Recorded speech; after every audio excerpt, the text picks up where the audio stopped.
Joining me now, Mike Gallagher, Republican congressman from Wisconsin and member of the House Armed Services Committee. Good to have you with us again, sir. I guess what we're looking at right now, you and I spoke yesterday, but now we see that these cyber attacks are underway in Ukraine and that they are attacking government agencies, also media outlets, which is exactly the plan that we had heard would go into place as an invasion was imminent. Do you believe that that's what we're seeing here?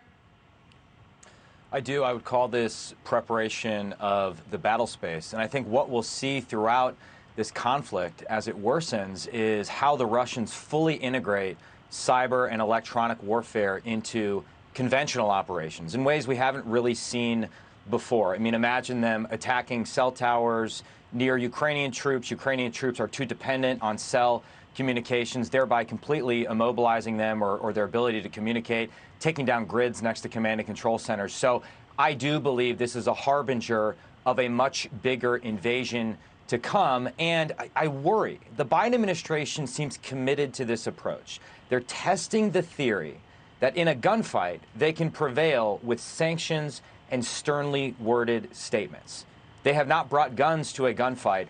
And I don't think that's going to be sufficient to deter Vladimir Putin. I think this is an opportunity for the administration to learn from past failure, to abandon that naive approach, and to start getting tough.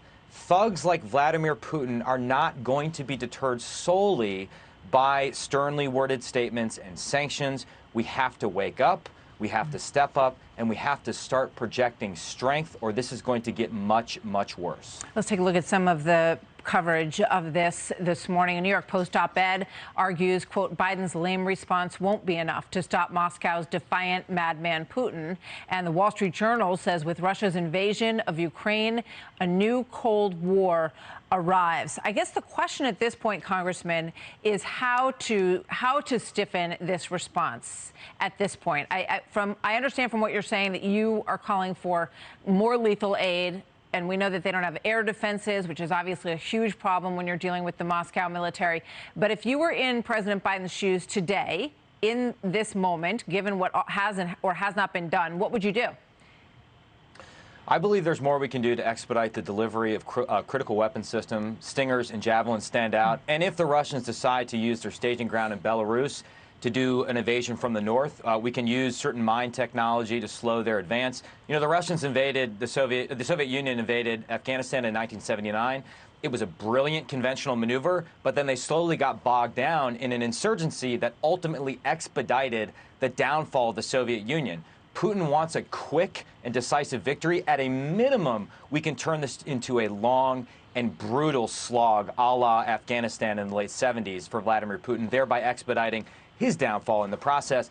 The second thing is I think we can enhance our economic response. We can sanction more Russian banks. We can critically prevent the export of semiconductor technology to Russia and really hit them where it hurts. And finally, I think we need to do everything possible to fortify NATO's eastern flank. In particular, we should be talking with our NATO allies about the deployment of intermediate range ballistic missile systems. That will get Putin's attention. That will actually scare him in a way these tepid economic sanctions won't right now. Yeah, we all remember President Obama saying to Medvedev that he would discuss flexibility on missiles after his election. This is a decades-long back and forth between the United States and Russia over NATO and over the positioning of missiles in NATO. Now, what did you think, Congressman, when President Biden said yesterday that the additional troops that we're sending to the NATO countries and to Poland are purely defensive? He said these are purely defensive. We do not want to fight Russia.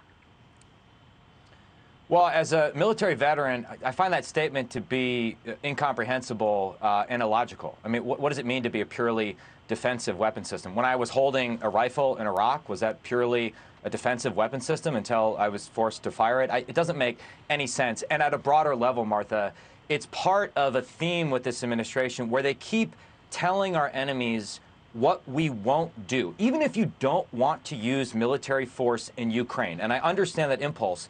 The worst thing you can do is to tell Putin you're unwilling to use military force. In fact, it makes it more likely that he's going to test your limits. We've learned this lesson the hard way time and again, specifically with Russia. And it baffles me why this administration continues to project what we are willing to do and unwilling to do internationally. And it's weakening our deterrent posture, not just in Eastern Europe, not just in Ukraine, but in other theaters of the world, particularly vis-a-vis China in Taiwan. That is really what worries me, Martha. Our other enemies, particularly Xi Jinping, are watching this unfold, and they're taking notes. And it's going to expedite the timeline for an invasion of Taiwan if we're not careful. Yeah, it's hard to understand that posture. You know, it seems as though you have to have it one way or the other. You either have to say, we're willing to defend Ukraine or we're not willing to defend Ukraine. What we have said is that we will not put any boots on the ground, but we'll send lethal weaponry. You're saying we haven't sent them enough to really achieve the goal. And so if you're in Putin's shoes, you're looking at that and saying, well, it seems like I can pretty much take Ukraine and have to deal with what he has to deal with at home in terms of how difficult that is. But in terms of Article 5 and our protection of NATO nations, you know, was that a moment for him yesterday to either say, we stand 100% behind Article 5. If you so much as cross this line, we will become offensive with the weaponry we've put there, or to say, you know, we're in a different moment now. We're not going to defend these countries. Well, I do believe the president, maybe a week or a week and a half ago, did reinforce the fact that Article 5 cannot be violated, that we'll defend NATO, and I do appreciate that. But I do think yesterday was a missed opportunity for him to say, you know what, this is a wake-up call for NATO. We are not doing enough to modernize NATO, and it goes beyond forcing NATO members to meet their commitment to spend 2% of GDP on defense. We need to stop thinking in terms of inputs and start thinking in terms of outputs. What is the division of labor between us and our allies in NATO to deny Russia the ability to further destabilize the alliance? And look what he's already achieved, destabilizing the alliance with non-traditional instruments of power, such as the leverage he has in terms of natural gas and energy. We're just not acting with a sense of urgency. So I do think the administration has missed an opportunity to do that. Again, it's never too late to learn from failure and change course. But after what we saw in Afghanistan, I just have seen nothing to indicate this administration is willing to improvise, to adapt, to admit failure and change the direction of their foreign policy. And perhaps the most important thing to do is to stop trying to cut the defense budget, which they've proposed in a past defense budget, and I'm worried they're going to do with this year's defense budget as well. Yeah, it's interesting to note that Ukraine not being a NATO country would not prevent us from helping them with cyber protection,